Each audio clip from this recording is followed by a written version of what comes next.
Hello friends, नमस्कार। Welcome back my channel talent teacher job. मैं प्रियंका स्वागत करती हूँ आप सभी का आपके अपने चैनल टैलेंट टीचर जॉब में। दोस्तों, आज हम बीएड द्वितीय वर्ष प्रथम प्रश्न पत्र शिक्षण के सिद्धांत एवं विधियाँ पढ़ेंगे और ये है आपका लेक्चर नंबर 66। तो दोस्तों, यहाँ पर हम क्वेश्चन पढ़ने से पहले आपको इन्फॉर्म करना चाहते हैं कि आपका 4th पेपर जनसंख्या शिक्षा एवं पर्यावरण शिक्षा का यूपीएच पूरा कंप्लीट हो गया, जिसकी लिंक आपको डिस्क्रिप्शन में मिलेगी। साथ ही आप फर्स्ट पेपर शिक्षण के सिद्धांत एवं विधियाँ, इसका भी लिंक आपको डिस्क्रिप्शन में मिलेगा। यहाँ पर हम बात करें, साथ ही जिन छात्राध्यापिकाओं का इतिहास शिक्षण है उनके लिए भी इतिहास से शिक्षण की वीडियोज की लिंक आपको डिस्क्रिप्शन में मिलेगी और टेलीग्राम चैनल पर भी आपको बीएड क्लासेस के नाम से ये सारे लिंक आपको वहाँ पर अवेलेबल हैं। तो आपको जहाँ भी सुविधा हो वहाँ से आप अपनी स्टडी कर सकते हैं। तो चलिए देखते हैं, यहाँ पर क्वेश्चन है, बहुमाध्यम उपागम के बारे में बताते हुए उसके प्रयोग की प्रक्रिया एवं आवश्यकता एवं महत्व की विवेचना कीजिए।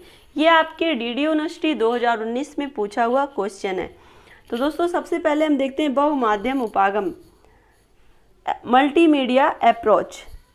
बहुमाध्यम उपागम एक ऐसा पद है जिसमें अनेकों या बहुमाध्यमों में अनेक सॉफ्टवेयर्स के समूहों या उनका एकत्रीकरण सम्मिलित होता है। तो दोस्तों, यहाँ पर हम बात करें बहुमाध्यम की, तो यह एक सामूहिक प्रस्तुतिकरण जिसमें विषय वस्तु, आवाज़, वीडियो, इमेज, संगीत, ग्राफिक्स आदि का प्रयोग कंप्यूटर द्वारा किया जाता है। साधारण शब्दों में कहें तो बहुमाध्यम उपागम से अभिप्राय प्रकरण स्पष्ट करने के लिए शिक्षण सामग्री के विविध रूपों में प्रयोग करना, या इसका अर्थ बहुत से माध्यमों के प्रयोग से नहीं बल्कि बहुत से माध्यमों तथा विधाओं के उपयुक्त सुनियोजित उपयोग से है। तो दोस्तों, यहाँ पर हम बात करें बहुमाध्यम उपागम का, तो बहुमाध्यम उपागम का प्रयोग एक तरह से हम कह सकते हैं शिक्षण सामग्री के विविध रूपों में प्रयोग करने से है, जिसमें आपको किसी भी विषय वस्तु को प्रस्तुतिकरण के लिए वहाँ पर वस्तु, आवाज़, वीडियो, इमेज, संगीत, ग्राफिक्स आदि का प्रयोग कंप्यूटर द्वारा किया जाता है। तो दोस्तों, एक तरह से यहाँ पर शिक्षण सामग्री के माध्यम से अधिगम किस तरह से कराया जाए, इसके विषय में बहुमाध्यम उपागम का प्रयोग किया जाता है।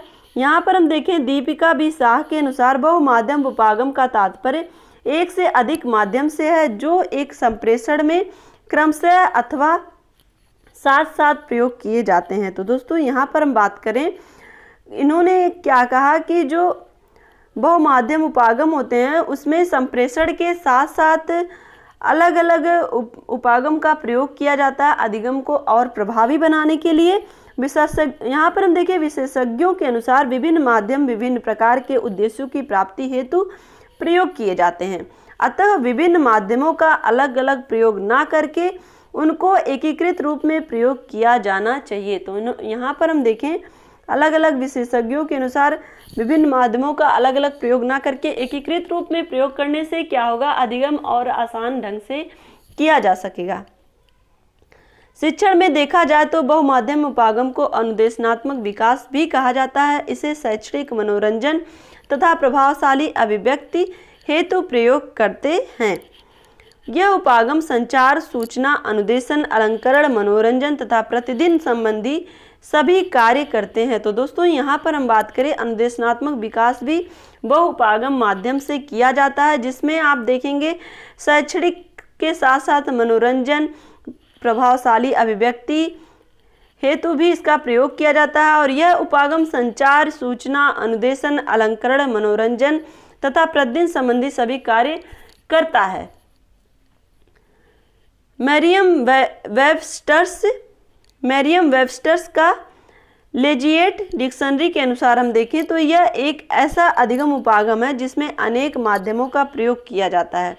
इसके द्वारा एक ही विषय वस्तु को विविध प्रकार की शिक्षण सहायक सामग्री के प्रयोग द्वारा सुगमता से निर्धारित उद्देश्यों की प्राप्ति हेतु प्रयुक्त किया जाता है। तब कहा जाता है कि वह बहुमाध्यम उपागम द्वारा शिक्षण कर रहे हैं। तो यहाँ पर हम देखें मैरियम वेबस्टर्स का लेजिएट डिक्शनरी के अनुसार क्या कहा जा रहा है कि बहुमाध्यम एक ऐसा उपागम है जिसमें किसी विषय वस्तु को विविध प्रकार से शिक्षण सहायक सामग्री का प्रयोग करते हुए सुगमता से जो भी उसके निर्धारित उद्देश्य हैं उसको प्राप्त करने के लिए अलग अलग उपागमों का प्रयोग करते हुए सहायक जो भी विषय वस्तु पढ़ाई जा रही है उसका जो उद्देश्य निर्धारित किया गया उसको प्राप्त करना है। शिक्षण अधिगम के लिए बहुमाध्यम उपागम से अभिप्राय शिक्षण अधिगम की प्रभावशीलता में वृद्धि करने के लिए एक से अधिक माध्यमों का प्रयोग करना है। तो दोस्तों यहाँ पर हम बात करें जो भी शिक्षण अधिगम हो रहा है उसको किस तरह से प्रभावशाली बनाया जाए, उसकी प्रभावशीलता को ज़्यादा से ज़्यादा बढ़ाने के लिए भी बहुमाध्यम उपागम का प्रयोग किया जाता है। इस प्रकार कहा जा सकता है कि शिक्षण अधिगम में बहुमाध्यम उपागम से तात्पर्य संचार की आधुनिक तकनीकों का सुचारू एवं विधिवत रूप से शिक्षा के क्षेत्र में प्रयोग करना है, जिससे स्व अध्ययन शिक्षण को सुधार कर अधिगम को प्रभावशाली बनाया जा सके। तो दोस्तों यहाँ पर शिक्षण को किस तरह से प्रभावशाली बनाया जाए आधुनिक तकनीकी सुचारू और विविध रूपों से, तो इसके लिए बहुमाध्यम उपागम का प्रयोग किया जाता है। अतः कहा जा सकता है कि बहुमाध्यम उपागम शिक्षक के हाथ का एक बहुत ही सबल एवं प्रभावशाली उपकरण है। तो दोस्तों यहाँ पर हम बहुमाध्यम के प्रयोग से छात्रों को अधिगम आसानी से कराया जा सकता है, साथ ही प्रभावशाली ढंग से भी अधिगम कराया जाता है। और एक तरह से जो बहुमाध्यम उपागम होता है वो शिक्षक के हाथ का एक बहुत ही सबल एवं प्रभावशाली उपकरण है। यहाँ पर हम देखें बहुमाध्यम उपागम के प्रयोग की प्रक्रिया क्या है। बहुमाध्यम उपागम के प्रयोग की निम्नलिखित प्रक्रियाएं हैं। यहाँ पर नंबर 1 पॉइंट पर हम देखें बहुमाध्यम उपागम में सबसे पहले अंतिम व्यवहारों का निर्णय व परिभाषीकरण करके पाठ्य वस्तु तथा शिक्षण नीतियों की व्यवस्था करनी चाहिए। इसके पश्चात शिक्षण की नीतियों तकनीकियों एवं विधियों का प्रयोग एक साथ करते हुए मूल्यांकन करना चाहिए और अंत में छात्रों को निदान हेतु सुधारात्मक अनुदेशन तथा पृष्ठपोषण प्रदान करना चाहिए। तो दोस्तों यहाँ पर बहुमाध्यम उपागम में प्रयोग के विषय में बताया गया कि किस तरह से सबसे पहले जो भी अंतिम व्यवहार निर्धारण है उसके विषय में एक शिक्षक को अपने शिक्षण में स्थान देना चाहिए और साथ ही यहाँ पर अलग अलग तकनीकी नीतियों एवं विधियों के माध्यम से एक साथ प्रयोग करते हुए मूल्यांकन करना चाहिए शिक्षक को। यहाँ पर शिक्षण विधि भी प्रयोग की जाएगी और साथ ही तकनीकी भी प्रयोग की जाएगी। तो इन सब चीज़ों का प्रयोग करते हुए मूल्यांकन करना चाहिए और अंत में छात्रों को निदान हेतु सुधारात्मक अनुदेशन और पृष्ठपोषण प्रदान करना चाहिए। तो दोस्तों यहाँ पर बात ये हो रही है कि किस तरह से हम अपने शिक्षण कार्य को प्रभावशाली बनाएं। हम शिक्षण विधि का तो प्रयोग कर रहे हैं, लेकिन कभी कभी जो तकनीकी सुविधाएं हैं, एक तरह से जो बहुमाध्यम उपागम है, इसके माध्यम से और हम अपने शिक्षण विधियों के माध्यम से छात्र के विषय वस्तु को स्पष्ट करते हैं और साथ ही इसके पढ़ाने के बाद मूल्यांकन करते हैं और मूल्यांकन के बाद छात्रों का निदान और सुधारात्मक अनुदेशन भी किया जाता है और साथ ही फीडबैक यानी कि पृष्ठपोषण भी प्रदान किया जाता है। नंबर 3 पॉइंट पर हम देखें दोस्तों, यहाँ पर नंबर 2 पॉइंट 1 पॉइंट और 2 पॉइंट एक ही में दिया है। नंबर 3 पॉइंट पर हम देखें छात्रों को प्रकरण पूरी तरह से स्पष्ट हो जाए, इसके लिए शिक्षक को वार्तालाप, अंतःक्रिया, सेमिनार के साथ साथ अन्य विधाओं का भी प्रयोग करना चाहिए। तो दोस्तों यहाँ पर बात हो रही है कि किसी भी प्रकरण को, जो भी विषय वस्तु एक शिक्षक के माध्यम से शिक्षण कार्य हो रहा है, उसको और अच्छे ढंग से छात्रों को स्पष्टीकरण देने के लिए शिक्षक और छात्र के मध्य वार्तालाप होना चाहिए और अंतःक्रिया, सेमिनार के साथ साथ अन्य विधाओं का भी प्रयोग करना चाहिए, जिससे कि किसी भी तरह से अधिगम छात्रों में हो और उनके अंदर व्यवहार परिवर्तन हो। इन सब चीज़ों के लिए शिक्षक को हमेशा जो भी विधा प्रयोग करनी पड़े उसको प्रयोग करना चाहिए। नंबर 4 पॉइंट पर हम देखें आगे छात्रों को बृहद एवं विस्तृत अध्ययन के लिए संदर्भ पुस्तकालय अध्ययन या स्वतंत्र अध्ययन के कार्य में अवसर दिए जाते हैं। तो दोस्तों इसके बाद अध्ययन कराने के बाद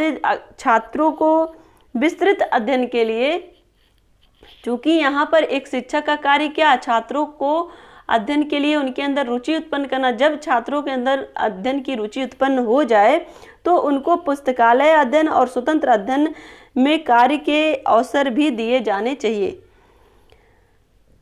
नंबर 5 पॉइंट पर देखें, कौशलों की प्राप्ति तथा उसके संश्लेषण हेतु क्षेत्र कार्य भ्रमण प्रयोगशाला में कार्य के अवसर दिए जाते हैं। तो इसके बाद जब छात्रों के अंदर अधिगम हो जाता है तो उनके अंदर कौशलों का विकास करने के लिए और उनके संश्लेषण हेतु क्षेत्र कार्य भ्रमण प्रयोगशाला में कार्य के अवसर दिए जाते हैं।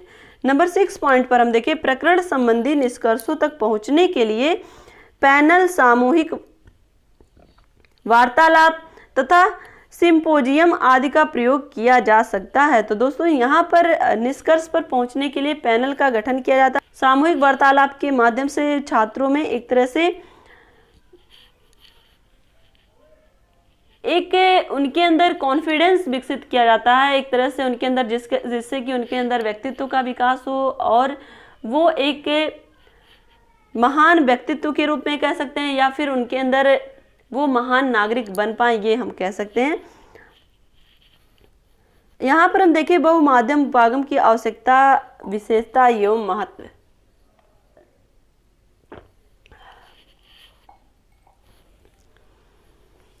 बहुमाध्यम उपागम के प्रयोग की निम्नलिखित प्रक्रियाएं हैं। इसमें नंबर 1 पर है, बहुमाध्यम उपागम औपचारिक, अनौपचारिक एवं निरौपचारिक सभी शिक्षा प्रणालियों में उपयोगी सिद्ध हो रही है। तो दोस्तों अगर हम बात करें बहुमाध्यम उपागम की तो ये औपचारिक रूप से भी और निरौपचारिक और अनौपचारिक हर तरह से सभी शिक्षा प्रणालियों में ये उपयोगी सिद्ध हो रही है, क्योंकि इसके माध्यम से छात्र अधिगम कर पा रहे हैं और बहुमाध्यम उपागम के माध्यम से विषय वस्तु को सरलता से छात्र बोधगम्य कर लेते हैं। इसके माध्यम से पढ़ाए गए पाठ को रटने की जरूरत नहीं पड़ती है। तो दोस्तों अगर हम बात करें बहुमाध्यम उपागम की तो आप भी तो अपनी स्टडी ऑनलाइन कर रहे हैं, तो ये भी तो एक बहुमाध्यम उपागम है। कहीं ना कहीं आप भी बहुमाध्यम उपागम के माध्यम से अपनी जो विषय वस्तु है उसको सरल बना रहे हैं और साथ ही बोधगम्य कर रहे हैं और यहाँ पर आपको अब रटने की ज़रूरत नहीं है। और यहाँ पर हम 3rd पॉइंट पर देखें तो बहुमाध्यम उपागम छात्रों को विषय वस्तु पर ध्यान केंद्रित करने में सहायक होता है।